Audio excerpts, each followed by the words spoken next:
Hey everyone, welcome to the Sam Hunter podcast. Today we have got Tyson Schulte, and you can follow him on Instagram at Schulte_Tyson. You can also listen to his music on Spotify. So again, welcome. Again, he's an avid hunter and country musician. So thanks for being on the show. And why don't you just kind of introduce yourself and talk about what got you into hunting, and then at the same time, what got you into music, and how those two are sort of intertwined for you. Yeah, so I've been known to be long-winded, so I'll do the best I can to keep a long story short. And when I say that, I mean short. So yeah, I got into hunting at a very, very young age. My dad and my brother are both deer hunters, and I got obviously hunting dogs, and so I grew up hunting upland game and things like that. You know, in my older years, I've gotten more into turkey hunting and waterfowl hunting, but I grew up in the deer woods and grew up chasing pheasant all over the place wherever we could find them wild, or if we had to resort to pen raised birds, we'd do that too. But it was more about getting the dogs out and doing that. Love our short hairs and our labs, but yeah. So I started probably hunting.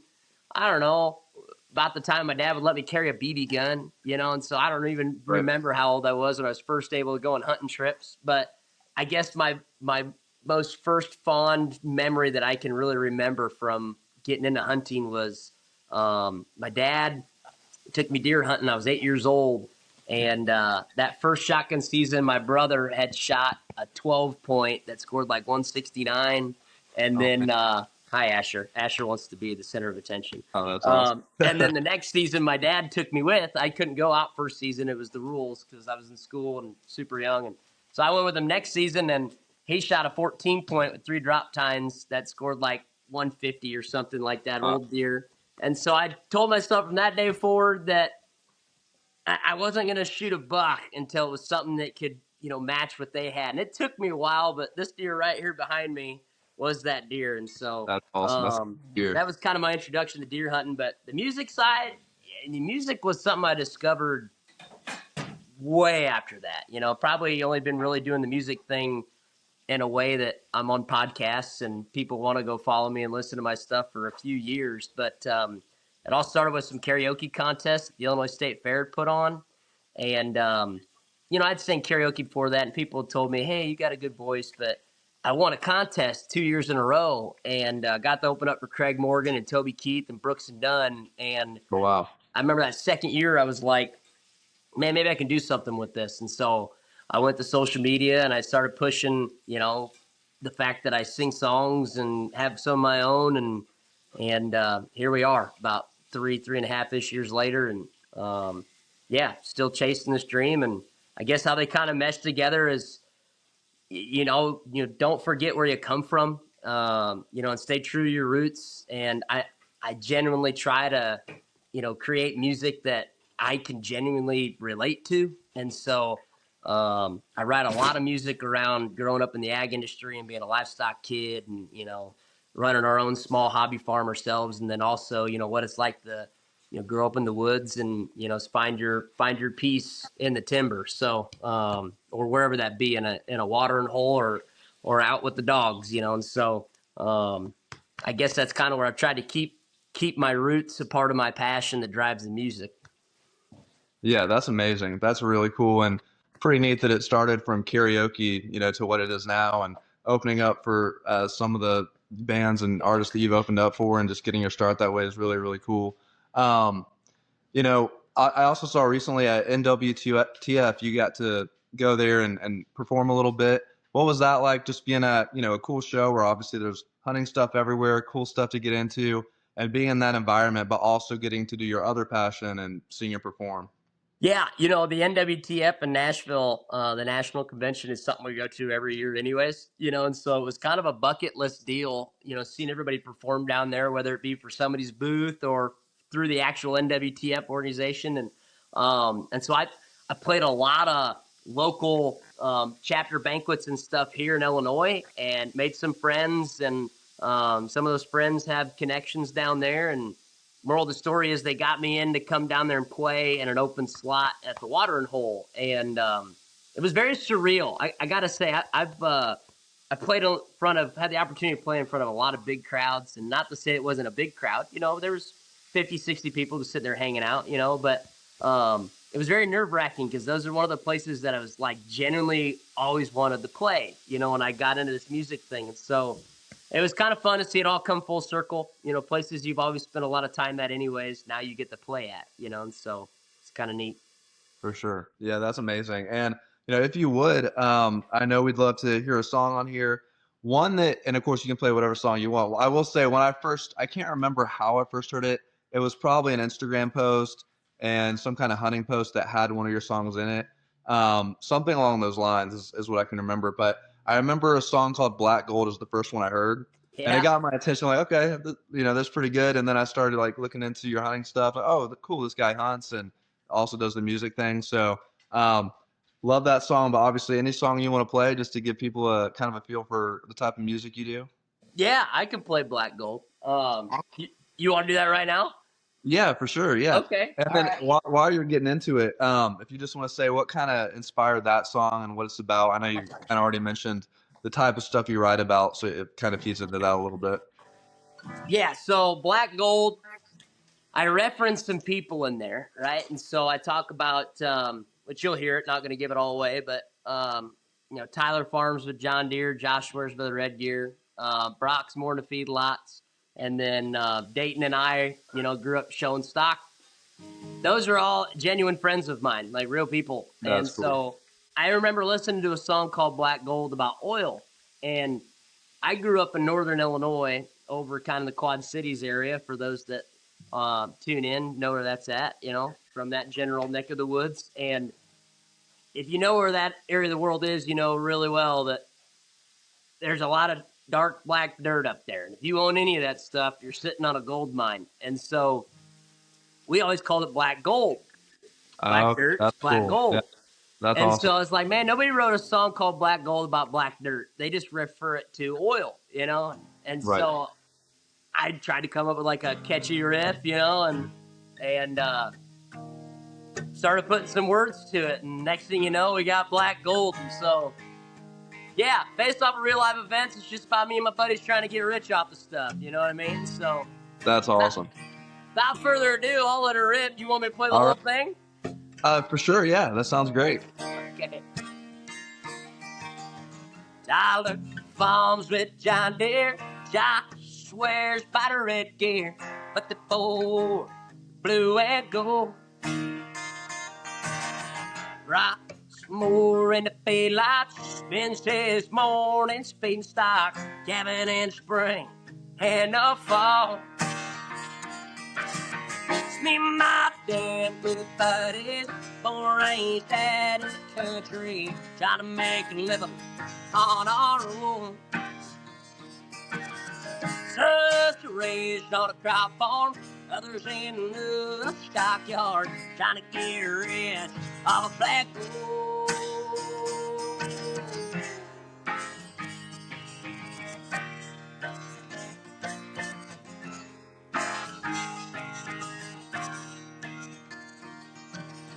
Last for Dayton and me had ourselves the pigs and show sheep, betting on steers, summer show. Me and my damn good buddies, born raised out in the country, trying to make a living on our own. Just raised on a crop farm, others in the stockyard, trying to get rid of a black gold.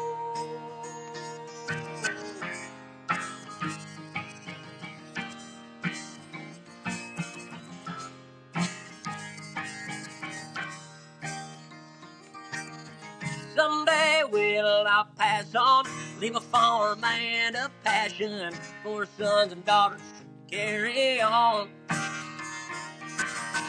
Some of their damn good buddies, born raised out in the country, trying to make a living on their own. Some raised on a crop farm, others in the stockyard, trying to get rich off black gold.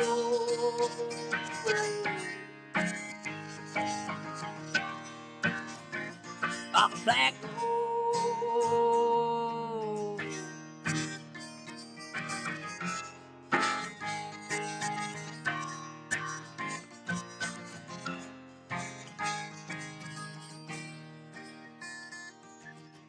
Me and my damn good buddies, born raised out in the country, trying to get rich off of black gold.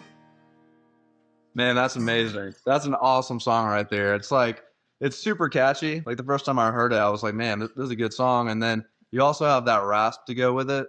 So super cool, man. And also that you're Thanks, just man. talking about like daily stuff that you kind of grew up with and bringing people into that. Really, really cool. It's a completely different world from the music I grew up listening to.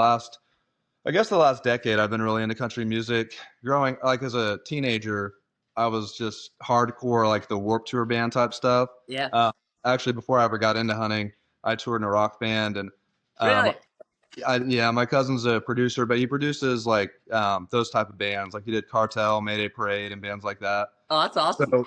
So it's pretty cool, but all of a sudden something just switched to me. I think it's around the time I got into hunting, and into certain things where I'm just like I was off-roading, I was hunting, I was doing a lot of country type things, and then somehow it just next thing you know, I'm listening to Morgan Wallen, Hardy, and all these, and I'm like, man, this is where it's at. And Yeah. I still listen to some of that, the old stuff I used to, but not as much anymore. So really, really cool. But coming from like when I was doing that and how networking was in that type of industry, how is it in country music? Are you like I know we'd play at there's certain venues we'd play at and network with other bands, or of course my cousin being a producer kind of through that too. But when it comes to country music, it's foreign to me as far as that side of it goes with like the networking, shows, touring. How did you kind of I know you mentioned like who you open for and stuff like that. And how does it kind of work on that side of it? Yeah, man. We could probably have a whole hour long podcast just in regards to like navigating that, and Right. Yeah. so I'll try and do the best I can to clip notes it. And the best way I can describe it to people is I'm not a musician. I didn't grow up in the music industry. My dad was never in a band. My family never sang, none of that stuff, and so I grew up in the livestock industry. I grew up showing livestock. I grew up on a hobby farm, in the deer woods hunting. Those were my industries. And so I know what those industries are like. And so as I become more involved in the music industry, it is almost scary how cookie cutter all industries are. They're very different in terms of what they Right. represent and, what they're about, but the politics and the Mhm. networking and the friendships and just how you navigate an industry if you want to be involved with it just beyond a hobby or participant, they all work the same. They're all the Yeah. same. And so I lean on the livestock industry more than anything. There's a group of guys that work. Morgan Wallen, Hardy, Ernest, man, them guys all came up together. They could have been successful individually, but they brought themselves up as a group. Morgan Wallen took off like crazy. Ernest is an amazing songwriter. So is Hardy. They all got their own cliques, but they are very much so a niche. They're their own little group. Mhm. They're on their. I don't want to call them a clique because that might come off as bad, but they're their own little crew. Well, there's crews all over this thing, and they're all networked with each other. The industry is very small.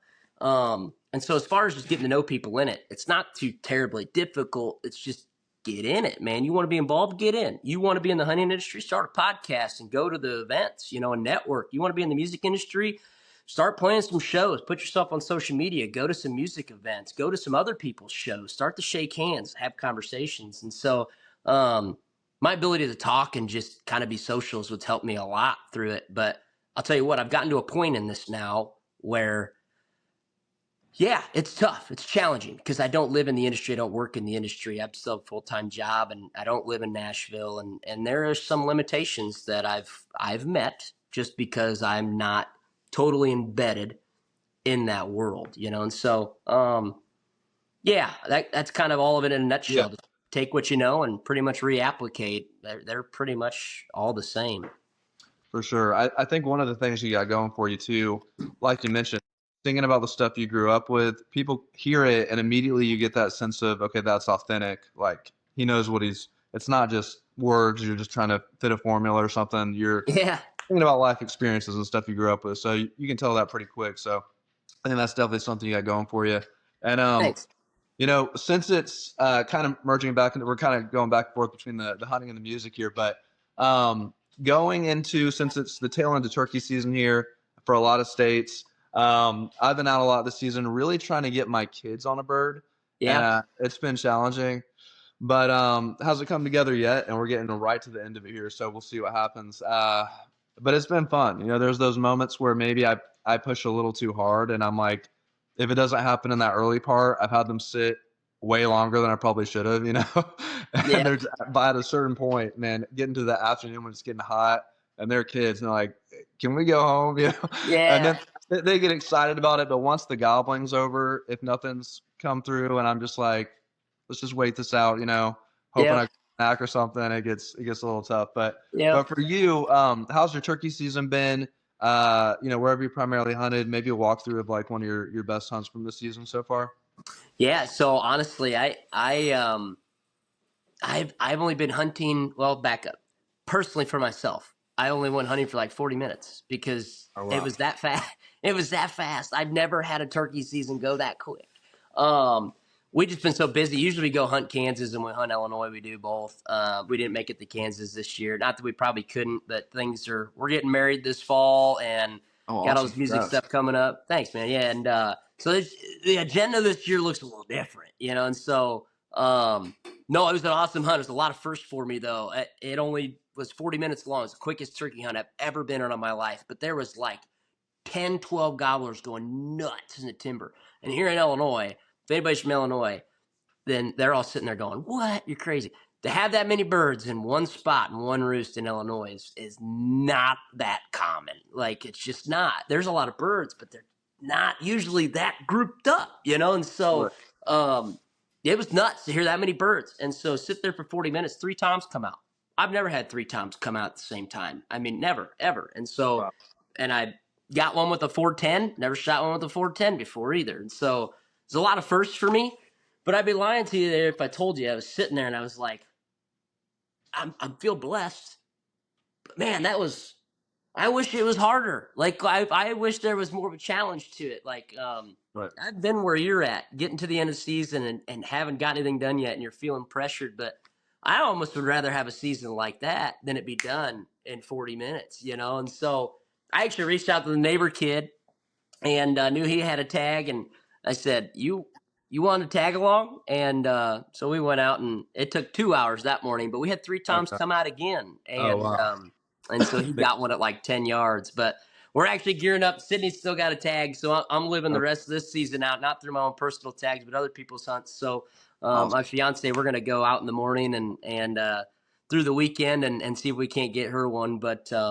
Illinois' season structure is a little different. It's not like 2 months or a month.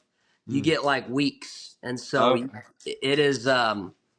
It makes it a little tougher if you don't have a whole Yeah. abundance of tags. But it also, I don't know. I don't know how I feel about it, Yeah. but it's Yeah. been good. It's been fun. Yeah, that's awesome. I've kind of had it both ways for me, where like you go out and when I've taken the kids with me, but I'm hunting, it's typically gone pretty well. So I was like, man, now Yeah, that I'm putting them on, it's gonna go. But this year, I think there's just been a lot of like they've been henned up a lot, way more than in the past. And like I'll be calling and like there's a hen that intercepts us, and yep, then they're taking the gobblers off, which typically in the past several years that hasn't really been the case. Like I've took the kids and I've been hunting, and I've had it where it's pretty quick too, like you said, yeah, 30-40 minute hunts, and they're coming in on a string, and it's just like, man, turkey hunting is the most fun, amazing thing. And then I've had this season where I'm like, this is the most frustrating thing I've ever, because it's like when you're deer hunting, like it's okay to, well, it's not always fun to wait all day, but I will gladly sit all day for a oh big. yeah, But now getting desperate as it's getting later and later for the kids, and trying to like hang out there and have them battle through that too as a kid, like to sit all day. no, And thinking like they stopped gobbling. That's really the fun part, and it's not a big yeah, buck, so it's hard. But yeah, when it goes quick, like you said, it can be pretty awesome. And those moments, what makes them really cool is it is rare. Like it's not yeah, always like that. So when you get that moment where they're just on a string coming in, you just take that in. It's like, man, that's a good day because that's where the Yeah. fun's at right there. Well, I've come to find, man, I'm 32, and so I'm not old, but I ain't young, and so I'm in that middle ground, but I've learned over my years of turkey hunting that, man, patience is key with these things, and I mean, my early turkey years, I was chasing the gobble and I was running back and forth on a ridge, and I learned the hard way that that doesn't always drive success. And so where I've really started to find success turkey hunting is the patience side of it, which I hear you, man. Having kids in the blind, it's all about action. You want to get them excited, and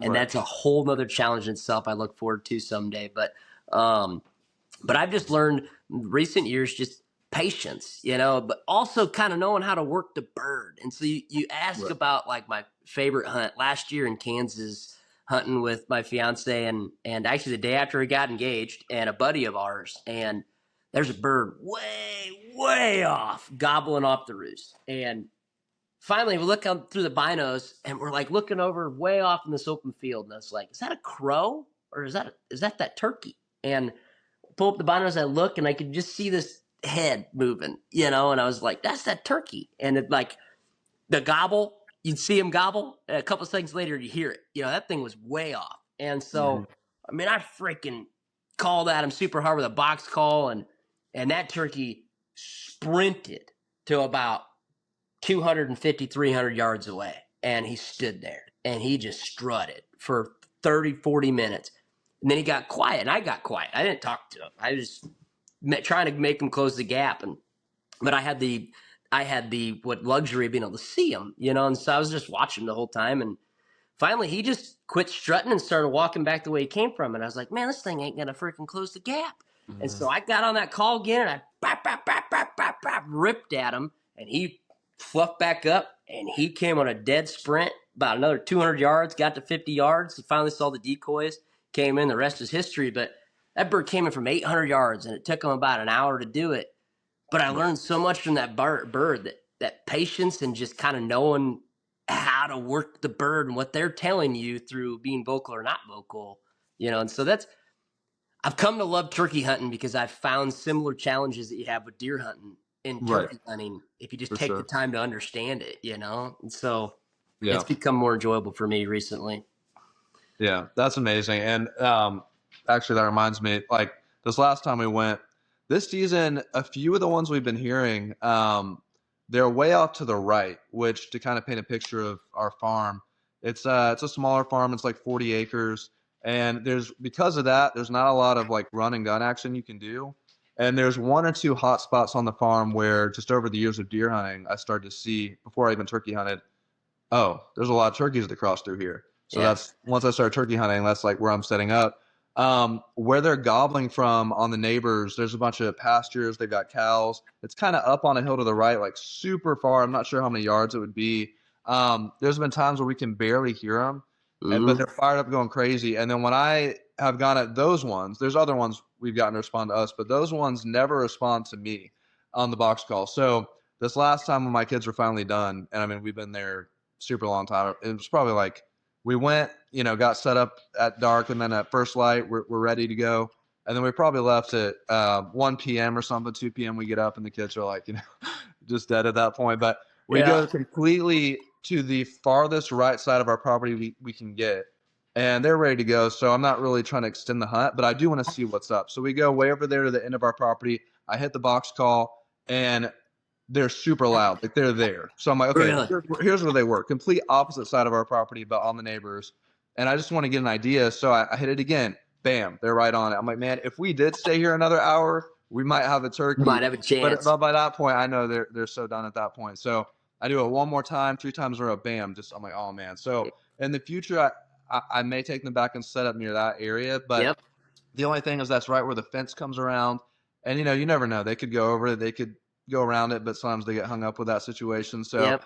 it's worth a Had that shot. happen. But I think the spot we're at, there's kind of like some bends in the fence where they can just walk right on through, which is also why I like to set up there. But Yep. it's going to be interesting, man. These turkeys I've just been trying to figure out all season. So Yeah. maybe I'll go for the ones we normally go for. Maybe I'm going to try to take on these challenge ones. But Yep. that is kind of the fun of it. Just like with the big buck, a big Oh buck is yeah. always going to be a challenge, but sometimes you find the right turkey. Like they have their own little quirks too. A lot of them do Yep. this type of thing, but some of them you do kind of have to figure out a little bit of a more of a strategy for sure. Yep.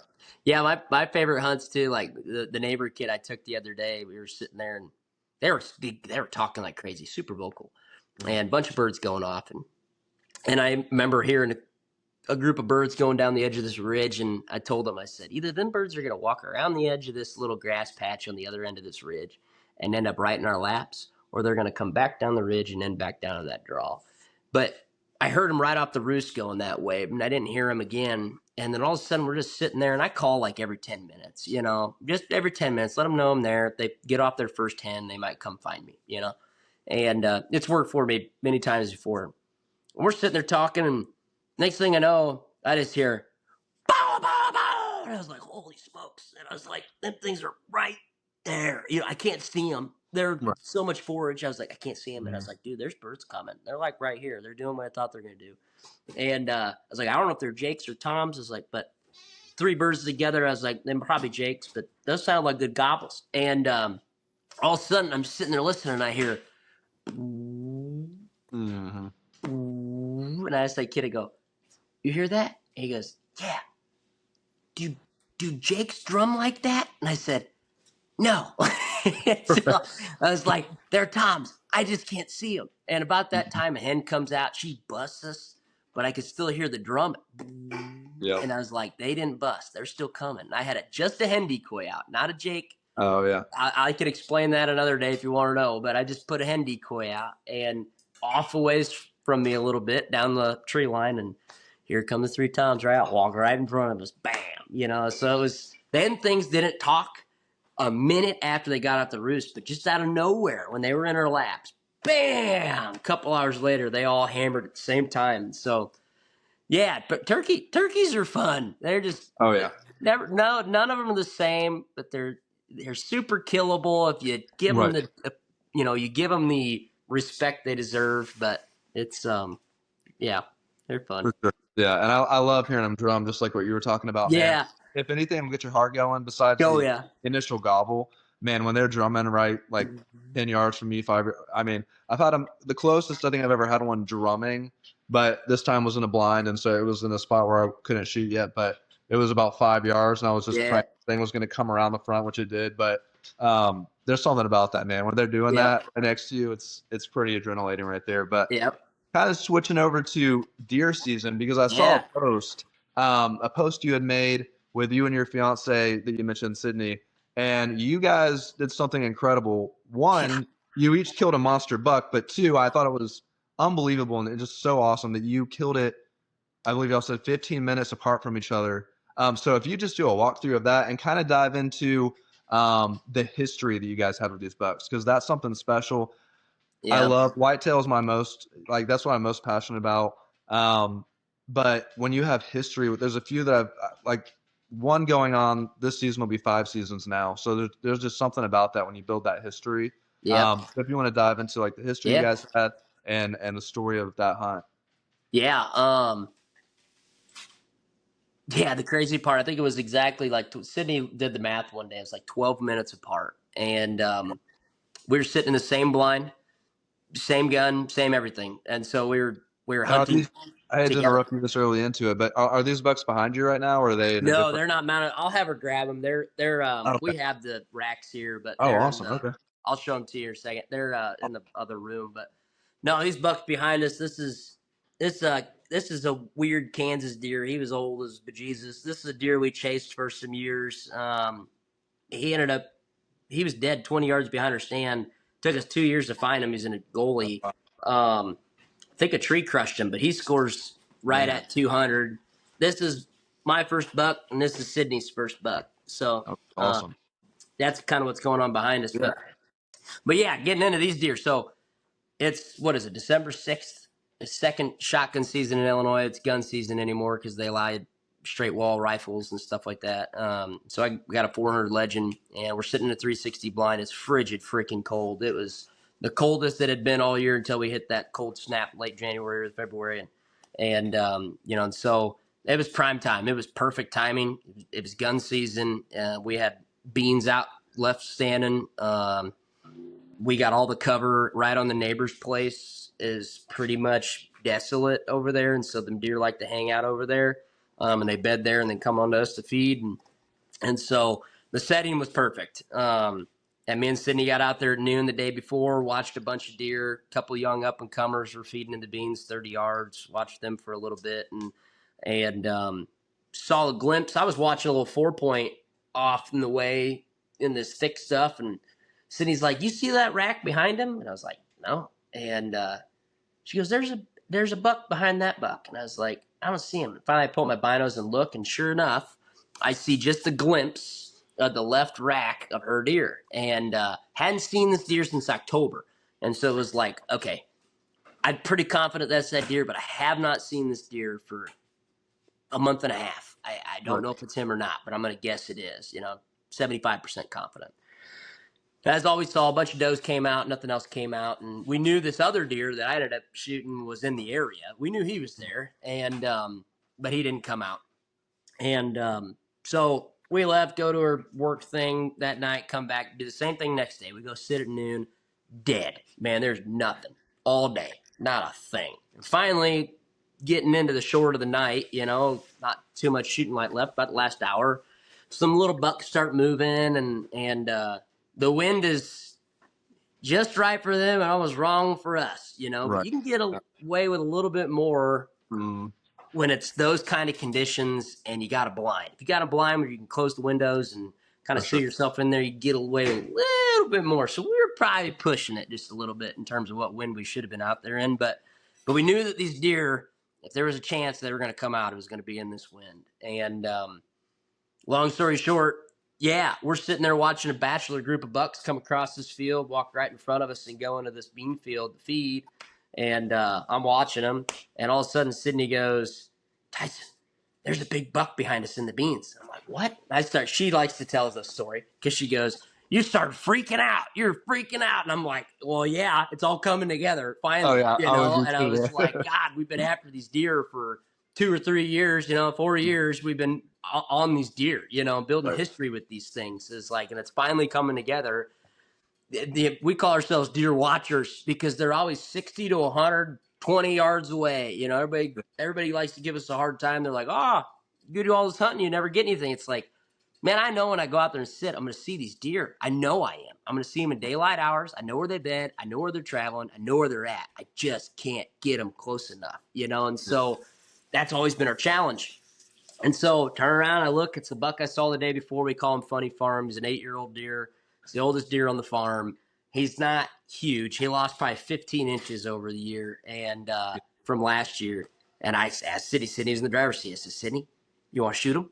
And she's like, "Yeah." I was like, "Okay." I was like, "Let's get you set up." And we moved her around, got her squared away, and there he is, 60 yards. And boom, deer runs and drops about 10 yards away from where she shot him. And we're super excited. We're sending texts and pumped. And I had a doe tag and a buck tag. And so I was like, "Oh, I'm going to fill a doe tag while we're in here." And so I was like, "Let me get in the driver's seat." And so I sit in the seat, and because I was sitting in a lawn chair and she actually had a blind seat. And so I'm sitting in the blind seat and watching these does coming out. Nothing spooked really. They all just kind of stood around watching these does come out. And I was like, "I think I'm going to take one of these does. That's a good sized doe." And then I said, "Wait." I said, "Sydney." I said, "Sydney, here comes another big buck." I said, "Here comes another big buck." She goes, Which one? Because there's a couple other ones we were after. And I knew it was Mr. Krabs, and because he was the only one that's really other one that's been around. And walks out, same spot where I shot my turkey this spring too. Exact same spot. He walks out, and kaploom. And he drops in his tracks, and 40 yards apart are two of our hit list deer, 12 minutes apart out of the same blind. It all just happened like that. And we still had 30 minutes of daylight left, and so I'm sitting there. We almost got out to go look at her deer. I was like, gosh, wow. All these years of history with these deer, and it just happened in 12 minutes, and so nonetheless, the history, right? Yeah. Sydney's deer we called Funny Farm. My deer we call Mr. Krabs. Funny Farm's called Funny Farm because a local place to where we hunt, they had pot-bellied pigs and chickens and goats and all sorts of stuff, and it was kind of interesting looking. So this deer was always interesting looking, and so we called Yeah. him Funny Farm. And he lost some inches, he lost some character with his age, but super cool deer. But this is Funny Farm, and Oh. this is his character. This is what I saw on that Friday Wow. when I was like, I'm pretty sure that's him. He's got all this. He's got this That's extra awesome. time going on in there, but That's a lot of mass right there too. yeah, it's palmated. It's hard Yeah. to show that, but it's really bladed in through there. Uh-huh. But he broke off probably 5 inches or so, and then last year he had a huge blade, another Oh split man. coming off right here, and he had a Yeah. little more height and a little more mass. But this is Funny Farm. He's super light too. As they get older, Right. they lose some mass, but nonetheless, awesome deer. Super Oh yeah. stoked. I think he scored 146 or something like that. Oh yeah. And Yeah, then that's a great buck. this is Mr. Krabs, and Oh, Mr. Krabs is actually only a 4.5-year-old, which oh makes really? me Wow. partially sad to have harvested a 4.5-year-old. But when we first saw this deer, we hadn't seen this deer since September. We had velvet pictures of this deer in September. He showed back up late November, and I was like, man, this deer gone rogue for 3.5 months or whatever it was. I was like, this deer's been gone forever. And nonetheless, he shows back up. I told Sydney because we were trying to get her on him, and we went out there for this deer. This is the deer we expected to harvest. We seen him the week before on Saturday night. He came out with about 20 minutes of daylight left. The closest he got was 50 yards, and we were bow hunting, and so didn't really get a chance at him there, just not comfortable shooting that far. And so nonetheless, we knew this deer was in the area, but when we were making a decision if we were going to shoot him as a 4.5-year-old, flat out told Sydney, I said, Sydney, we're not in the business of passing 180-inch deer. I was like, I don't know if we could let that deer walk, knowing that if we let him walk, he's got to survive an early season and a November and all Yeah. that stuff again. And it's super pressured here. And I'm not the guy to say if I don't shoot him, the neighbor will. But I mean, it's a 180-inch deer. We let a Right. lot of good young deer walk, but I have a hard time letting this deer walk, And so I'm with you. nonetheless, I'm with you on that. yeah. So he scored right at 180. He was like Wow. 180 on the dot. And, Man. he's just super heavy, man. There's no real good way to give this deer justice and how you show him, but there's Yeah. no bad time. There's no bad mass score. He's just very, very symmetrical. And then where he gets his extras is just, he's got a kicker here. He's got splits. He's got a little kicker off there. And so he's generally like a 170-inch rack, main Right. frame. But yeah, he, because I think his net score was like net typical was like 156, but they double docked the bejesus out of you, So I think his Yeah. net typical without the crazy deductions would have been like 165 ish somewhere in there. Okay. So. But yeah, Yeah. that's the deer this year. That was a long story long, but No, that's incredible, man. I like doing that, 12 to 15 minutes apart from each other. I can't imagine that. That had to be the most, because the adrenaline you get just from getting one big buck down in a sit, but doubling that up. I I know. mean, I can't imagine how, were you both just like shaking uncontrolled, Oh or what was the, yeah, I was more calm shooting my deer than I was when Sydney was shooting hers. Like yeah, dude, I love the challenge. I just love the chase. yeah, I really, if it's Sydney that harvested, if it was my dad that harvested, if it was a very, very close family friend, if we had anybody involved in this, I love the chase. I want Sydney first, which is why I felt so bad, man, when people were like, oh, make her shoot the small one. And I was like, well, she's in the driver's seat. She shot the oldest deer on the farm. I was like, I'd be tickled pink to shoot that deer. It's like, but you can't pick what order they come out in, And so, yeah, man, nerves were definitely in the scenario of the reactions, and it was ecstatic. I mean, yeah, yeah, you'll never do that again. I never say never, but people have once in a lifetime deer. That was a once in a lifetime hunt and yeah. once in a Oh, lifetime style deer, And so, yeah. um, yeah, And you guys have them. you hear about people shooting, doubling down on different farms, or Mhm. out of different stands on same farms. You hear about that, but rarely do you hear two people shooting this caliber of whitetail out of the same blind and the same night, same gun, same set, the whole thing. So Yeah, we're tickled pink. Oh yeah, We felt blessed. for sure. And do you guys have them like that right now because you're wait or because of the scoring? And then are you planning to do shoulder mounts on them or? Yeah, the capes and stuff for the taxidermist. Yeah. He flat out says, he goes, I don't like having the bigger deer sitting around here. So if you want to take them, you Oh, can I take them gotcha. back to Okay. your house. I was like, okay, that's fair. It's less liability for him. But Right. the crazy part about it is too is one of the neighbor guys was fortunate enough to get one of the deer this year too, and it scored like 182 or something like that. And so these two deer and another deer were within a half mile of each other, a 182, a 180, and a 146, all within a half mile. Wow. Man, Crazy. yeah. Speaking of a honey hole, man, because when you said that's right where you got your turkey this year, Yeah. and you both got those bucks together in that spot, I mean, that's a honey hole. Because, I mean, honestly, all the spots where I've got turkey is, I've taken deer near there ish, but not like right in that spot really. And then the better deer I've taken are just not anywhere. They're in a whole different Yeah. spot. So to have one spot where like you can get a turkey, you can get a 180-inch deer, double up with your fiance. I mean, that's a good spot. Good spot Yeah. you got right there. It's yeah, it's definitely, well, and that's a little bit of Illinois. You know, you find them certain pockets in Illinois, and there's good deer where there's a lot of turkeys, but that's not everywhere. That's not all places. But it is, yeah, there are spots like that. And yeah, if you got access to them, I guess, yeah, you should be counting your blessings, I guess, because I think people pray for those kinds of places. And so we're fortunate enough to have the opportunity to hunt one of those spots. And yeah, I don't know what else to say about it. Yeah, It's that's amazing. humbling. For sure. And kind of going into, your mentality, which you talked a little bit about even in like your songwriting, patience, like you enjoy the challenge when it comes to turkey hunting, deer hunting, kind of combining all that.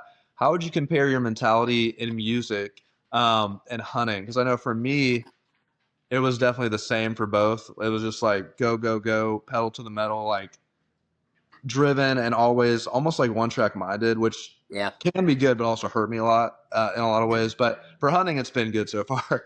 But for you, like some people approach things in a more laid back way and more analytical, like Oh, feel yeah. everything out and then go in. Some people just jump right in like I did. And there's everything in between. So for you, when it comes to hunting and music, do you approach them the same or different? What's your mentality there? Yeah, I think, man, there's no right answer because there's I love to say this even though it might get you in trouble. There's many ways to skin a cat, right? So I ain't skinning no cats, people. It's just the same. But nonetheless, there's many different ways to go about things, and Yeah. I would say in my younger years, man, I dove in head first to trial by fire, and figure it out. I didn't have the answers, and I wasn't taking the time to listen to anybody either, and that's a young person. That's typical, right?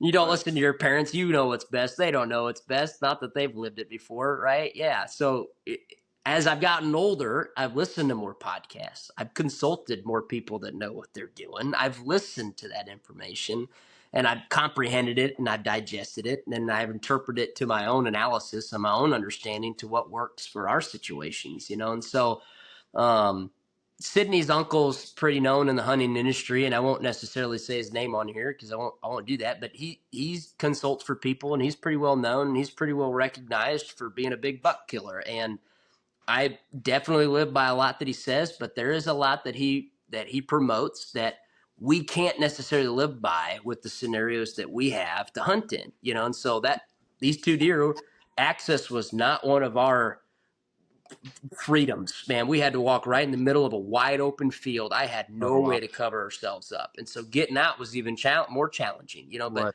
Right. moral of the story is, I think I'm getting off track here, but yeah, how do I approach hunting and how do I adapt that, to music is I become very strategical. I've got stands for right winds. I've got properties I hunt during certain times of year and not others just because it's a waste. I don't want to say it's a waste of time, but you're doing more harm than you are good. And so being disciplined to those things too, getting a strategy, getting some goals, setting them and being disciplined. Sydney passed a 160-inch 3.5-year-old at 20 yards during bow season because we're disciplined not to shoot in 3.5-year-olds, regardless of what they look like. Right. We hunt these stands, not those stands, regardless of the fact that the deer just walked by it that we're after. The wind ain't right. We're not getting in a stand. Right. So when we go to the music world, I've had to make some of these decisions, and I don't, it's not that I won't play bars, but I've played bars. I learned what bars can get me, and I know where my goals are at and where I want to be in the music industry. And not that I don't enjoy playing some of my friends' bars and, some cool bar settings, but, the local watering hole and the dive bars don't necessarily help you get closer to bigger stages. Right ones and right venues will grow that, but everybody's got to start somewhere. I started in those bars, and now I've slowly kind of worked myself up to a different strategy. I'm not just hunting the farm I want to hunt because I want to hunt there. I'm not just playing shows because I want to play shows. I'm playing these shows because I know if I hunt that stand in the right wind, I got a better chance of seeing that deer. I know if I play this show in the right setting on the right night in the right place, I'm going to get more fans that are ultimately going to listen to my music. And that's what I'm trying to, it's very strategic, and so I feel like I've grown to where I'm at. I have a lot more to grow into. There's tons more to learn hunting and music, but yeah, man, no different than how we talked about how you get involved in industries and how they're any different. You can cookie cutter how you want to navigate through things in your life to about everything you would want to do. And hunting and how I approach hunting has definitely helped me in how I approach going after music. For sure. I like that. I like that answer too, because like you said, as you grow, you start to learn, man, like you said, being strategic and slowing down a little bit, taking time to overlook the whole situation without just jumping into something. Um, that can really help you out in the long run. Oh, And yeah. especially for hunting. And I feel like by now with hunting, I figured that out a little bit more. Um, but those are great points, because I feel like with anything in life, um, and I guess it's okay to hit the ground running in the beginning. As Yeah. you start to learn things, you start to adapt. But that's a good. Yep. As far as your music, any updates you want to talk about as far as like it could be upcoming tour dates, new music you got coming out, maybe some dates for that, releases on Spotify, anything coming up? Yeah, I have 3 new songs that I recorded back actually while I was at the NWTF in Nashville. I spent one of those days recording 3 new songs, and one of them will probably come out here hopefully within the next month. I haven't even uploaded it or anything yet, so you're the first one to hear about it. But I'll probably drop a new song here shortly, just as we crack into the summer. The other 2 closely to follow, middle summer, end of summer, somewhere around there. So be on the lookout for those. You can follow me on social media, and I pretty much keep everybody up to date on that. You'll certainly hear about it if you follow me. I'll be posting quite a bit about new music. But as far as shows, man, we're kicking off. Really, the first summer show is on the 23rd of May in Springfield, Illinois, at a livestock show. Like I said, I grew up in the livestock industry, and Yeah, so I play a lot of livestock shows, and it's a blessing. It gets me all over the country playing places, and it helps everybody else out too, because it gets me a place to play where you can also come see me if you're local to that area. But nonetheless, some bigger shows coming up this summer that I'm super excited about. July 11th, opening up for Chris Cagle in Jersey County, Illinois. Um, August 6th, opening up for Jody Messina and Cole Godwin in Streeter, Illinois. On August 8th, doing a deal with the NWTF here in Illinois. One of their local chapters opening up for John Langston in Knoxville, Illinois. oh, Uh, awesome. Playing the Illinois State Fair after the Lainey Wilson concert in the beer tent. That should be a fun one. And then making a trip to Kentucky. It's not quite settled yet, but I'm hoping it should all come to fruition. Getting a chance to partner up with another NWTF group and maybe play a big show in Kentucky in August. So, yeah, you can find all my tour dates and stuff on Bands in Town or Spotify, or I'm going to try and put a flyer out with all those dates on social media so you can kind of look around and see where I might be coming close to you. But big year this year. We're breaking out of Illinois more than anything, and getting to some other states. So Yeah, man, that's exciting. And if you ever come to Georgia, man, you have to let me know, because me and my wife would love to come see you and you yeah, know hang out and check out what you got going on. that would be awesome, man. That's For definitely sure. a pocket of the world I want to make it down into. Oh yeah. Yeah, gotta get down there in the southeast for sure. Yeah, yeah. Speaking of John Langston, I saw that he's from this neck of the woods too. Really? And yeah, actually, from what I saw, I think he went to a rival high school of mine. I graduated a few years, I think, before him, but same kind of area, so that's pretty Yeah. neat. I'm Yeah. telling you, the world gets smaller and smaller the longer Uh-huh. you live in it. And Drew Baldridge grew up just probably 20, 30 minutes from where I'm sitting right now. Oh, awesome. Bailey Zimmerman is from a very, very local town. I started playing in one of his local watering holes. Matter of fact, I Oh, cool. played there a couple Christmases ago, and Bailey Zimmerman played this guitar because he showed up and was there, and everybody wanted to play some music. So I was playing, so I let him kind of Oh, nice. That's use the awesome. stuff, and so Yeah, that's very cool. nonetheless, man, it's there. You'd be crazy. You start looking this stuff up, and you start to go, well, "This person grew up there. Well, that's crazy." Probably ran across them once or twice. But Right. For yep, sure.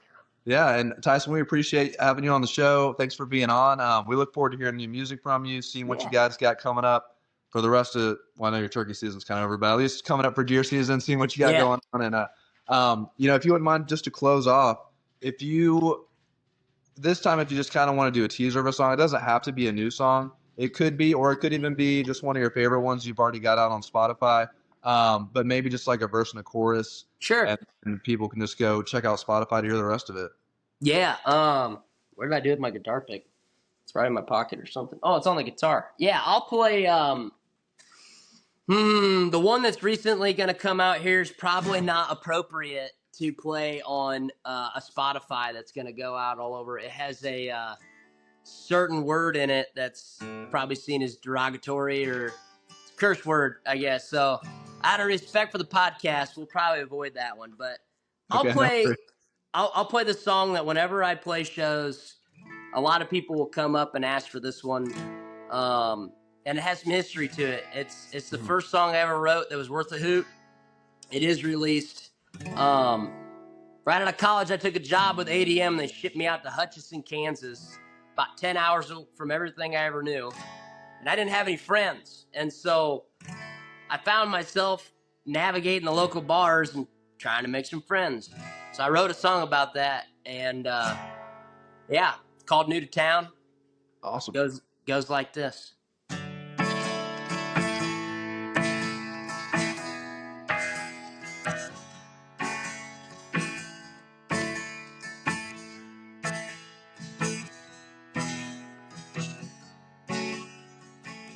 New to town, nothing to do. Sitting on the couch, wondering what to do. So I decided then I had to get up and go somewhere. So I went to a small town, found a bar on the main, and I walked in a bar and an old man was sitting in a chair. Turned around and looked at me, said, "Boy, why don't you come here and take a seat? New town, nothing to do, heading on to Bay Prince. 83 years old man, a retired veteran."